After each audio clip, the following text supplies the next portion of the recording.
సింహాచలం కొండపై గురువారం సింహాచల దేవస్థానం trust board సభ్యుల ప్రమాణ స్వీకారోత్సవం సందడిగా జరిగింది. 16 మంది సభ్యులు, ఒక ఎక్స్ అఫిషియో సభ్యుడు, 2 ప్రత్యేక ఆహ్వానితులతో ఎగ్జిక్యూటివ్ ఆఫీసర్ జల్లేపల్లి వెంకటరావు ప్రమాణ స్వీకారం చేయించారు. Bheemili MLA Ganta Srinivasarao, Madugula MLA Bandaru Satyanarayanamurthy, Pendurthi MLA Panchagarla Ramesh Babu, S Kota MLA Kolla Lalith కుమారి, నరసాపురం జిల్లా గ్రంథాలయ కమిటీ చైర్మన్ ఆర్ కోటేశ్వరరావు సమక్షంలో ఈ వేడుకను జరిపారు. గోవా గవర్నర్, సింహాచల దేవస్థానం అనువంశిక ధర్మకర్తల మండలి చైర్మన్ పోసపాటి అశోక్ గజపతిరాజు ఆన్లైన్లో శుభాకాంక్షలు తెలిపారు. సభ్యులు భక్తిభావం, సేవాభావంతో పనిచేయాలని హితవు పలికారు.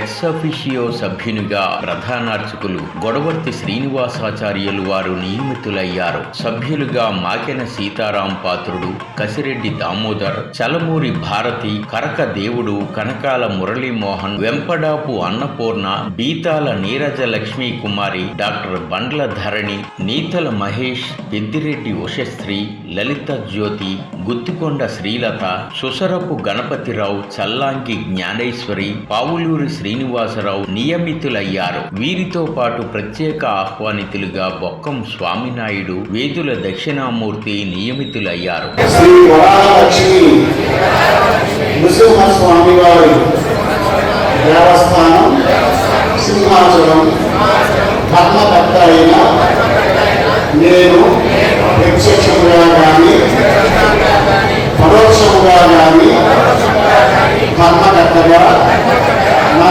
ఆలోచన కొరకు ఉంచిన విషయము కానీ లేక నాకు తెలియబో విషయం కానీ ధర్మకర్తగా నా విధులలో అవసరమనుకుంటే తప్ప